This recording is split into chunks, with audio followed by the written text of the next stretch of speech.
le monde tourne. Direction la Birmanie, refusant de tirer sur leurs concitoyens. Les informations pullulent. Tout de suite, voici les informations. C'est le moment d'ouvrir la page internationale avec Erlich Dorelas depuis Boston, Massachusetts.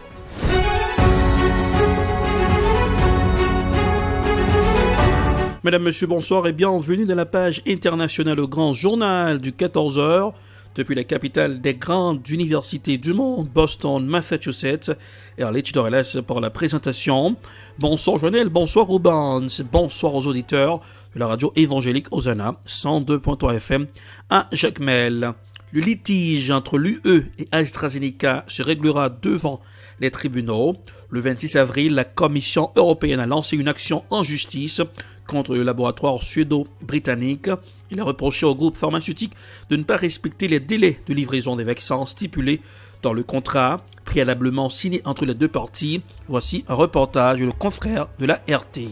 Le début d'une guerre juridique entre Bruxelles et AstraZeneca. Après plusieurs mois de rapports tendus entre les deux parties, la patience des 27 États membres a atteint ses limites. Ce lundi, la Commission européenne a annoncé lancer une action en justice contre le laboratoire suédo-britannique.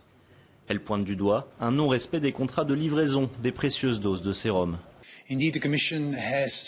La Commission a entamé vendredi dernier une action en justice contre la société AstraZeneca pour violation du contrat d'achat anticipé.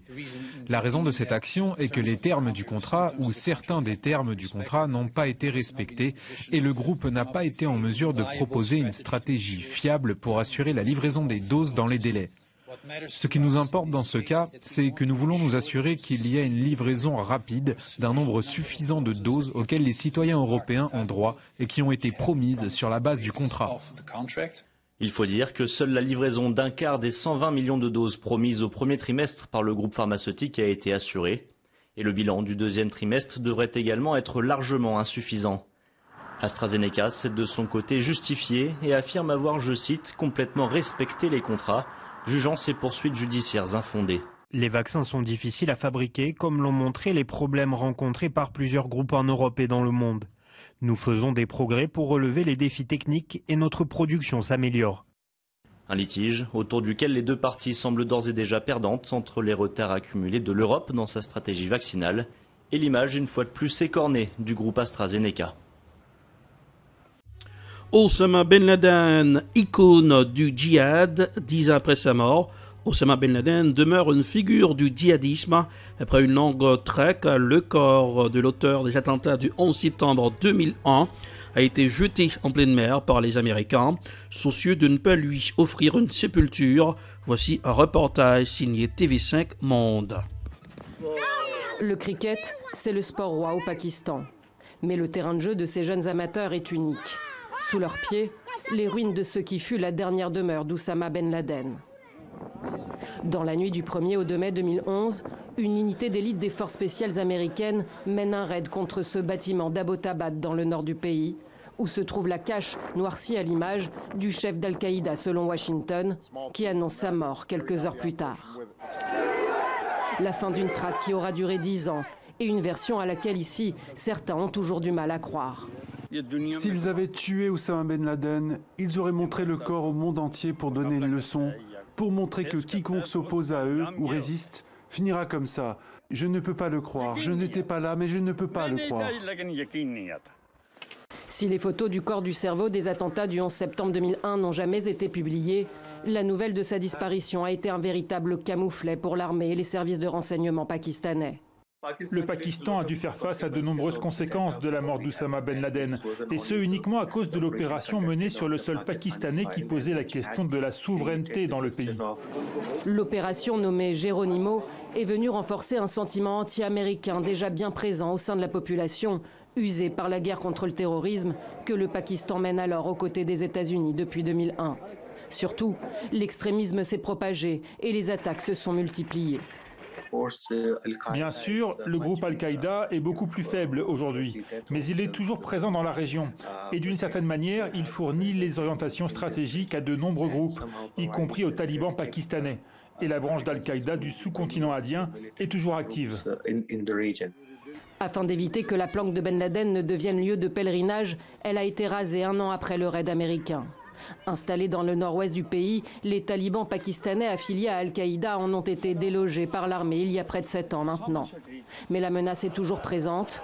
La semaine dernière, ils ont visé un hôtel de luxe dans le sud-ouest du Pakistan où séjournait l'ambassadeur de Chypre.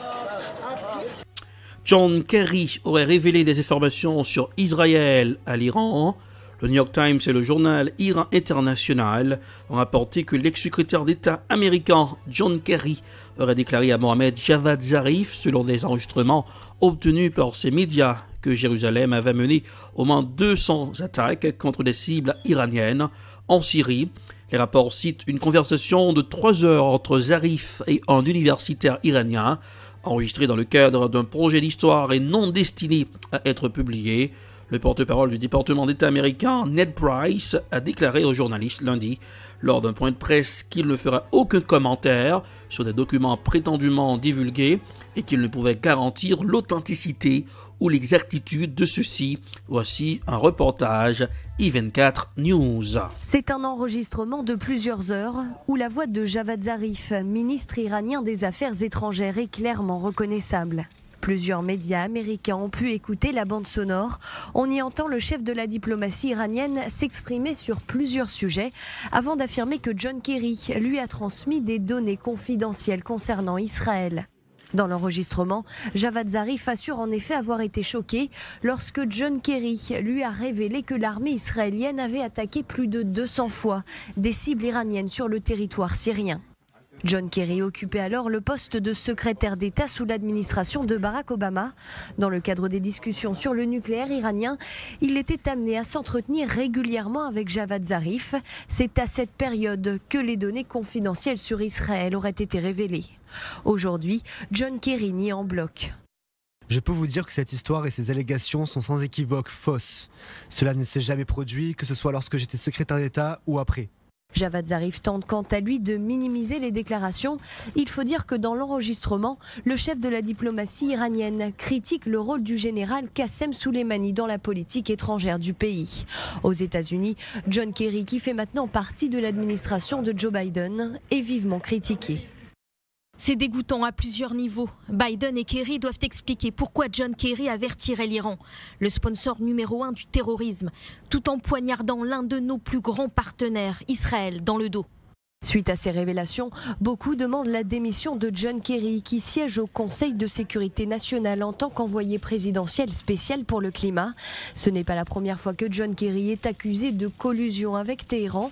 Dans le passé, il avait été pointé du doigt pour connivence avec les dirigeants iraniens dans le but de saper l'administration de Donald Trump.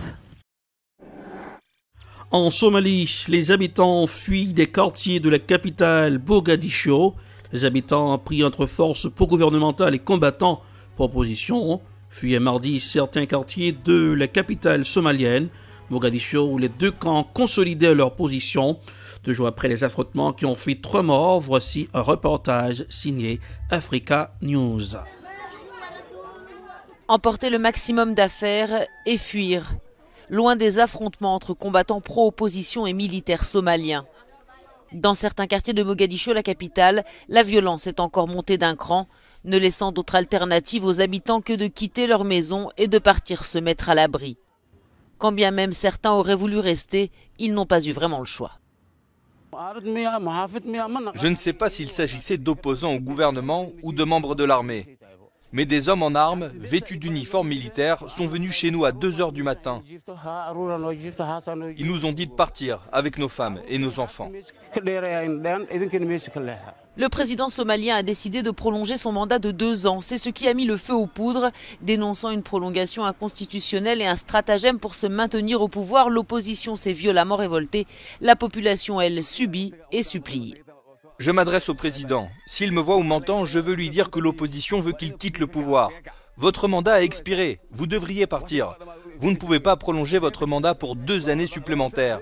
Les anciens présidents ont quitté le pouvoir dès la fin de leur mandat. S'il vous plaît, partez et sauvez les civils. La Somalie est au bord de l'effondrement et cette crise pourrait encore s'aggraver puisque favorable aux islamistes radicaux Chebab qui contrôlent de larges portions du territoire. Les Chebab qui dénoncent le chaos politique et veulent renverser le gouvernement pour imposer la loi islamique.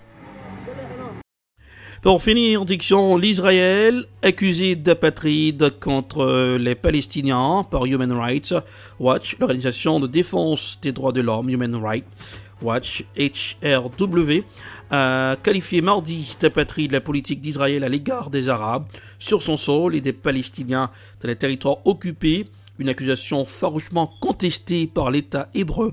Voici un reportage signé France 24. Terme percutant et lourd de sens qu'aucune autre ONG internationale de défense des droits de l'homme n'avait utilisé par le passé pour qualifier la politique d'Israël à l'égard des Arabes sur son sol et des Palestiniens dans les territoires occupés. La réalité aujourd'hui, c'est que quelle que soit la solution à laquelle vous croyez, qu'il s'agisse d'un seul État, de deux États ou d'une confédération, il est temps que le monde prenne conscience de la réalité sur le terrain et active tous les leviers en matière de droits de l'homme pour mettre un terme à cette situation. Le régime d'apartheid est aujourd'hui une réalité pour des millions de Palestiniens. Selon l'ONG, 700 000 colons vivent aujourd'hui en Cisjordanie occupée et un seuil a été franchi avec l'essor de ces installations à Jérusalem-Est. En préambule de son rapport, Human Rights Watch rappelle que l'apartheid se caractérise par 3 éléments principaux. L'intention de maintenir la domination d'un groupe racial sur un autre, un contexte d'oppression systématique sur le groupe marginalisé et des actes inhumains. Le ministère israélien des Affaires étrangères a dénoncé des allégations absurdes et fausses. Même positionnement du côté du Forum Kohelet, un think tank conservateur. Ce rapport, c'est de la propagande, rien d'autre. Il est truffé d'erreurs factuelles, d'inexactitudes, et ce n'est pas la réalité. Avant même la publication de ce rapport, la Cour pénale internationale a annoncé le mois dernier l'ouverture d'une enquête sur des crimes présumés commis par Israël depuis 2014 dans les territoires occupés. Le Premier ministre Netanyahou avait alors qualifié cette décision d'antisémite. Et voilà, c'est la fin de la page internationale au grand journal du 14h pour ce mardi. Présentation Erlich Dorelas depuis Boston, la capitale des grandes universités du monde. Production EdPod, réalisation Télé Beltop pour le compte de la radio évangélique Hosanna 102.3 FM à Jacmel.